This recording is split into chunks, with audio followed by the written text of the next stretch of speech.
प्रिय विद्यार्थियों, नमो नमः। संस्कृत का जो 11वां पाठ है उसको हम पढ़ेंगे। कक्षा 8वीं के सभी विद्यार्थी ध्यान से पढ़ेंगे, समझेंगे, ऐसी मेरी उम्मीद है। सावित्रीबाई फुले, शिक्षा हमारा अधिकार है। हमारे समाज में कई समुदाय इससे लंबे समय तक वंचित रहे हैं। उन्हें इस अधिकार को पाने के लिए लंबा संघर्ष करना पड़ा है। लड़कियों को तो और ज़्यादा अवरोध झेलना पड़ता रहा है। प्रस्तुत पाठ इस संघर्ष का नेतृत्व करने वाली प्रातःस्मरणीय एवं अनुकरणीय महिला शिरोमणि सावित्रीबाई फुले के योगदान पर केंद्रित है। आइए शुरू करते हैं। ऊपरी निर्मितम चित्रम पश्यत, ऊपर जो बना हुआ है चित्र इसको ध्यान से देखें। ये कह रहा है इसमें क्या है?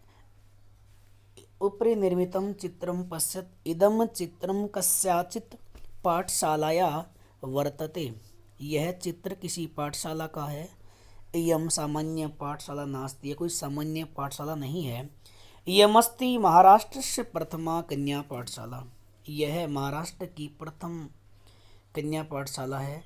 एका शिक्षिका गृहात पुस्तकानि आदाय चलती, एक महिला अध्यापिका घर से निकलती है पुस्तकें लेकर के। मार्ग में कश्चित कोई, तस्या ऊपरी उसके ऊपर, धूलि कश्चित माने कोई, प्रस्तर खंडान पत्थर के टुकड़े जो फेंक देते हैं, क्षिप्ति माने फेंक देते हैं।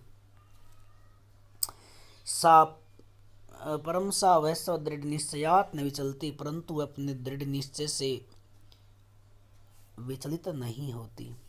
सविद्यालय, अपने विद्यालय में कन्याओं के साथ सविनोदम हंसी खुशी, आलपंती माने बातचीत करती हुई, सा अध्यापन में संलग्ना भवती लगी रहती है। तस्याः उसका स्वकीयम अपना, अध्ययनमपि सहैव प्रचलति उसका पढ़ना भी साथ में चली रहा है। केयम महिला, कौन है यह महिला? अपि यूयम इमाम महिलाम जाने, आप भी क्या इस महिला को जानते हैं? इयमेव महाराष्ट्र से प्रथमा महिला शिक्षिका सावित्रीबाई फुले नामधेय, इसका जो नाम है सावित्रीबाई फुले है और यह महाराष्ट्र की प्रथम महिला शिक्षिका है। आइए जन्म के बारे में बताया गया कि जनवरी मास से तृतीय दिवसे, जनवरी के महीने में 3 तारीख को 1831 में इसका जन्म हुआ। ख्रीष्टाब्दी में महाराष्ट्र से नायगांव नामनी स्थाने सावित्री अजायत, और महाराष्ट्र के नायगांव में के स्थान पर इसका जन्म हुआ था। तस्याः माता उसकी माता लक्ष्मीबाई, पिता खंडोजी त्यभिहितौ न वर्ष देशिया, 9 साल की, न वर्ष देशिया है कि 9 साल की थी। सा वह ज्योतिबा फुले महोदयन परिणीता, कि ज्योतिबा फुले के साथ इसका विवाह कर दिया। सोअपि तदानीं, वह भी कौन जिसके साथ विवाह हुआ, वो 13 कल्प वर्ष आसित, वो भी 13 साल का था। यह तो ही क्योंकि वह स्त्री शिक्षा प्रबल समर्थक आसित, वह भी महिला शिक्षिका का प्रबल समर्थक था। अतः क्योंकि सावित्र्याः मनसि स्थिता अध्ययन विलासा उत्साहं प्राप्तवती, वह भी महिला शिक्षा प्रबल समर्थक था। अतः इसलिए सावित्र्या मनसि स्थिता अध्ययन विलासा उत्साह।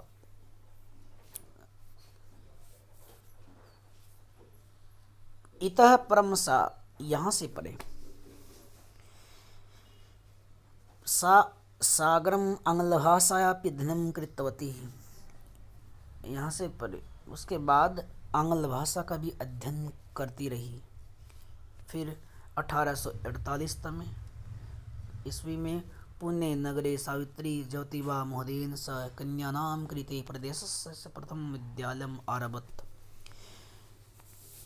पुणे नगर में सावित्री ने 1848 में, ये सामान्य ज्ञान प्रश्न भी है, ये कोई मनगढ़ंत कहानी नहीं है, ये सच्चाई है, ये रियल स्टोरी है। ज्योतिबा फुले महोदयन के साथ प्रदेश का पहला विद्यालय खोला। कब? 1848 में। तदानीं सा केवलं सप्तदशवर्षीया आसीत्।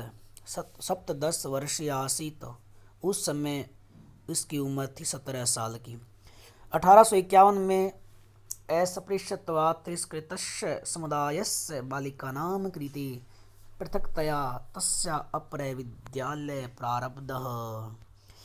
1851 में अस्पृश्यत्वात् यानी जो छुआछूत की समस्या उस टाइम भी थी, उस टाइम कुछ ज़्यादा थी बेटा। तिरस्कृतस्य अपमान समुदायस्य बालिकानां कृते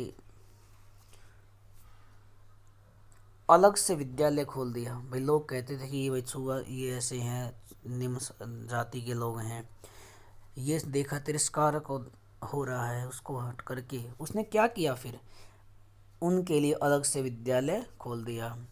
सामाजिक कुरीतिनाम सावित्री मुखरम विरोधम मैं करोत। सामाजिक बुराइयां भी उस टाइम बहुत थी। कैसे?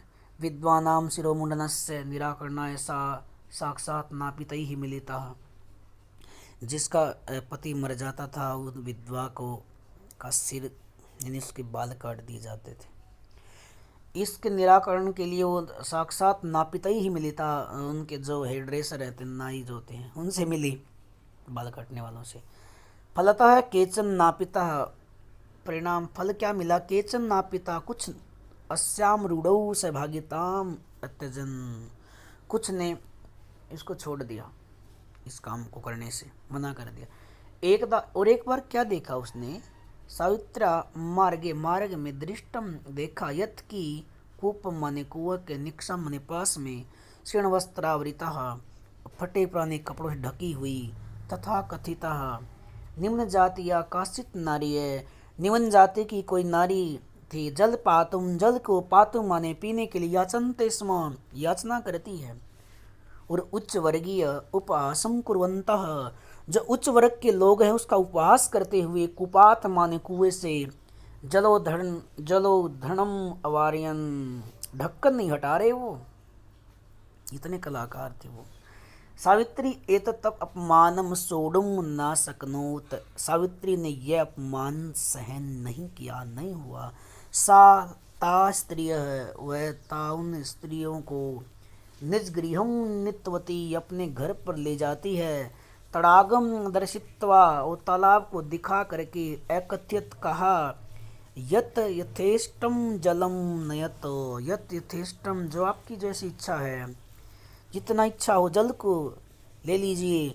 सार्वजनिको अयम तड़ाग, सार्वजनिको अयम, सार्वजनिक है, सभी का है, जिस तरह से बस स्टैंड सभी का होता है, रेलवे स्टेशन सभी का होता है, इसी तरह कहती है तालाब भी सभी का है। अस्मात् जल ग्रहणे नास्ति जाति बंधनम, इस जल को ग्रहण करने में कोई जाति बंधन नहीं है। तस्या मनुष्यानां समानताया स्वतंत्रतायास् पक्षः सर्वदा सर्वथा समर्थित। वो क्या थी? उसके द्वारा मनुष्यों की समानता और स्वतंत्रता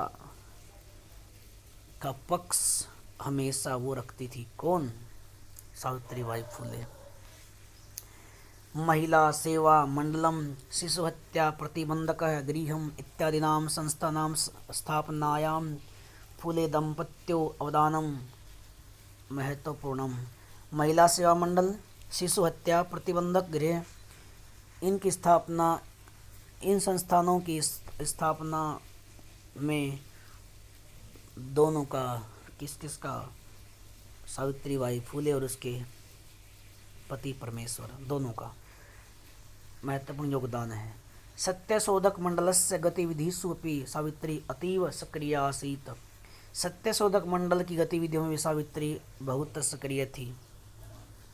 अस्य मंडलस्य उद्देश्य, इसका उद्देश्य क्या था? सत्यशोधक मंडल का अस्य मंडलस्य उद्देश्य था उत्पीड़ितानां समुदायानां स्वाधिकारान् प्रतिजागरणम, जो समाज में महिला उत्पीड़ित थी, सताई गई थी, परेशान की गई थी, उस समुदाय के लिए अपने अधिकारों को जान लेना इस सत्यशोधक मंडल का उद्देश्य था।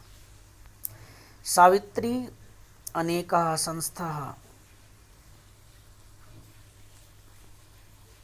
प्रशासन कौशलेन संचालितवती।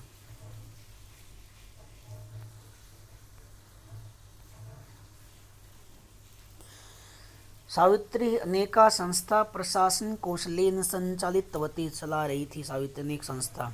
दुर्भिक्ष काल में, प्लेग काल में, जैसा दुर्भिक्ष काल पड़ गया, प्लेग की बीमारी फैल गई। और पीड़ित जनानाम, और जो परेशान लोग थे, पीड़ित थे, ऐसरांतम जो थके हुए थे, अविरतम नहीं, पीड़ित लोगों के ऐसरांत बिना थके, अविरतम लगातार, च सेवाम अकरोत बिना रुके सेवा करती रही। सहायता सामग्री व्यवस्थायै सर्वथा प्रयासम अकरोत, सहायता सामग्री व्यवस्था के लिए सर्वथा प्रयास करती रही। फिर क्या हो गया? महारोग प्रसार काले सेवारता सा अध्ययनम असाध्य रोगेन ग्रस्ता 1897 के अंदर ख्रीष्टाब्द निधनम गता। महारोग प्रसार काल में सेवारत थी बेचारी स्वयं अध्ययन असाध्य रोगिन, असाध्य रोग था जिसका कोई इलाज नहीं होता। 1897 के अंदर उसकी वो भगवान को प्यारी हो गई बेटा। साहित्य रचना की बात करें, साहित्य रचना पी सावित्री मह्यते, रचनाकार भी थी वो। तस्या काव्य संकलन द्वयं वर्तते, उसके काव्य संकल दो हैं, काव्य फूले सुबोध रत्नाकर चेती, काव्य फूल और सुबोध रत्नाकर। भारत देशे महिला उत्थानस्य गहनावबोधनाय सावित्री महोदयाया जीवनं चरितम अवश्यम अध्येतव्यम। भारत देश में महिला के उत्थान के लिए, गहन अध्ययन के लिए, जानकारी के लिए सावित्री महोदय के जीवन का चरित्र है उसको हमें अवश्य पढ़ना चाहिए। ये शब्दार्थ याद कर लेंगे आदाय लेकर प्रस्तरखंडान पत्र टुकड़ों को। इसी तरह ये एक पद में उत्तर देने हैं, सभी कर लेंगे ना। अभ्यास के अलग से वीडियो बनाने की कोशिश करूँगा, तब तक शब्दों को विराम देना चाहूँगा। बेटा अच्छी तरह वीडियो को देखेंगे, अच्छी लगे तो सब्सक्राइब भी कर लीजिए। जय तो संस्कृतम, जय तो भारतम।